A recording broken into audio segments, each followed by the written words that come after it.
Os atletas brasileiros se destacaram nesse dia olímpico. Além de boas classificações, ganharam 2 medalhas, uma de ouro e uma de bronze. Vamos direto ao Rio de Janeiro, onde está a repórter Manuela Castro. Manuela, boa noite.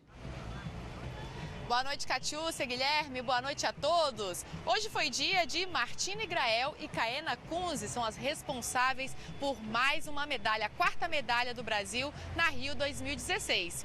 Mais uma vez, a vela é a responsável aí pela alegria dos torcedores brasileiros. Esse é o esporte que mais trouxe medalhas de ouro para o Brasil em Olimpíadas. Teve também bronze com ele, Isaquias Queiroz. Mais uma medalha, esse é medalhista de verdade. Primeiro foi a prata nos 1.000 metros de canoagem de velocidade e hoje o bronze nos 200 metros da canoagem de velocidade. E olha, tem um detalhe. O Isaquias ainda tem chance de levar mais uma 3ª medalha numa prova que ele vai competir no próximo sábado. Hoje, um dos principais assuntos aqui na Olimpíada foi aquela história dos nadadores americanos que registraram queixa na polícia contra um assalto. De acordo com os policiais, essa versão que os nadadores teriam falado do assalto não condiz com a verdade. Um deles, inclusive, confessou que não houve um assalto e sim uma confusão num posto de gasolina. Vamos ver os detalhes na reportagem.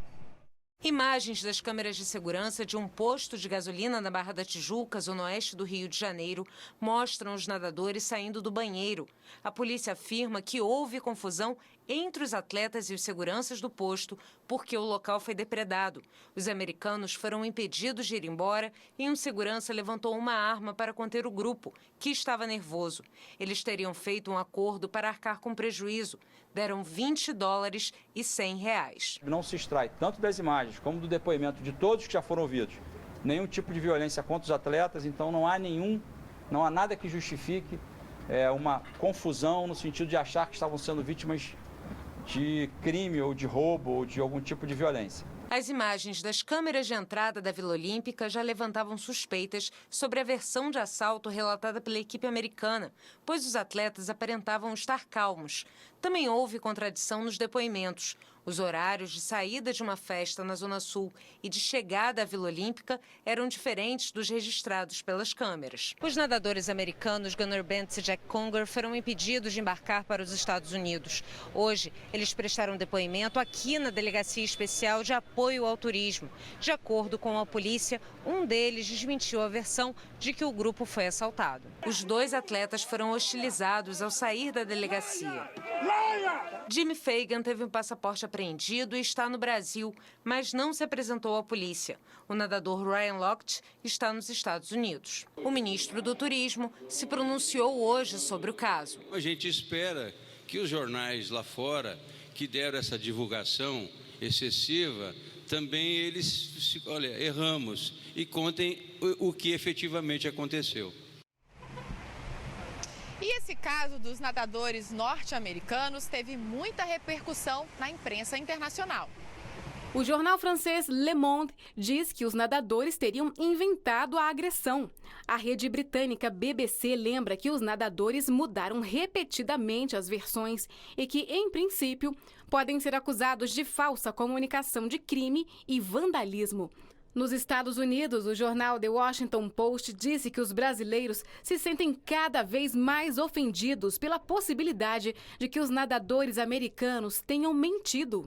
A capa do New York Times destacou que, segundo os brasileiros, os nadadores inventaram o ataque.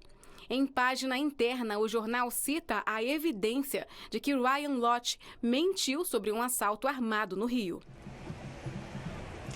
Aqui em Copacabana, o clima é sempre de festa. Agora começou a chover, mas o pessoal continua ali no calçadão. Todo esse espírito olímpico trouxe uma boa repercussão na internet, nas redes sociais. De acordo com uma pesquisa, há uma repercussão positiva da Olimpíada. Vamos ver na reportagem. Antes da Olimpíada, muitas postagens em redes sociais demonstravam preocupação com a realização do evento no Rio. Vários jornais apontavam a violência e o Zika vírus como ameaças, mas o tom das postagens começou a mudar. A constatação foi feita pela Fundação Getúlio Vargas, que desenvolveu uma ferramenta de monitoramento dos jogos nas redes sociais.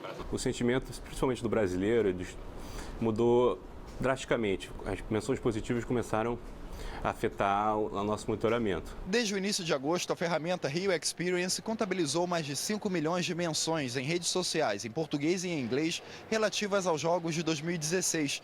Entre as categorias analisadas, entretenimento foi a campeã das postagens positivas, com destaque para as casas temáticas dos países e o Boulevard Olímpico. E é no Boulevard mesmo que as opiniões da internet ganham rosto e voz. O estudante russo sabia dos problemas que poderia enfrentar no Rio, mas para ele, violência existe em todas as grandes cidades, e isso não seria um empecilho para desistir do Rio. A cidade também foi elogiada por essa engenheira peruana. Entre os brasileiros, quase todos se encantam com o Rio. Eu gostei do que eu vi, eu cheguei aqui, tinha bastante policiamento. Nossa dúvida, como carioca e apaixonado por essa cidade que somos, é se isso aqui vai ser mantido. Para o chefe da equipe de vela do Brasil, o lixo na Baía de Guanabara não atrapalhou as disputas, mas o país perdeu a oportunidade de ter o legado da despoluição. Infelizmente não foi possível realizar tudo aquilo que o comitê organizador e que o governo brasileiro previu, mas para as competições de vela, durante os Jogos, a gente não teve nenhum incidente. O pesquisador da FGV acredita que os resultados do levantamento podem ajudar a preparar melhor as cidades para grandes eventos. As redes sociais servem como um termômetro e um auxílio para os gestores públicos, para a população em geral, a tomarem decisões e tomarem suas próprias conclusões.